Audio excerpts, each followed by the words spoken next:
Negative মানুহবিলাকৰ পৰা আপুনি অলপ দূৰত থাকিব। যদি আপুনি নেগেটিভ মানুহৰ লগত থাকে ন, তেতিয়া অটোমেটিক আপোনাৰ মাইণ্ডতো নেগেটিভ থিংকিং আহিব। গতিকে যদি জীৱনত সফল হ'ব বিচাৰিছে, নেগেটিভ মানুহৰ পৰা দূৰত থাকিব। আপুনি নিজক ডেইলি 1% হ'লেও ইম্প্ৰুভ কৰক আৰু সদায় জীৱনত নতুন নতুন কিবা শিকক। জীৱনত আগবাঢ়ি যাবৰ বাবে আপুনি কেতিয়াও কমফৰ্টেবল জোনত নাথাকিব।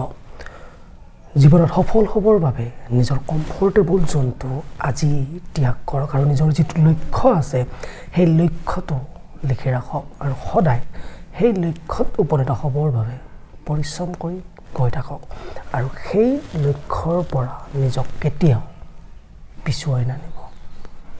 সমস্যা যিমান আহিলেও আপুনি অধৈৰ্য নহ'ব। সমস্যাই আপোনাৰ জীৱনটো বহুত কঠোৰ কৰি তোলে, কিন্তু আপুনি গম নোপোৱাকৈ আপোনাক বহুত মেচিউৰ কৰি তোলে।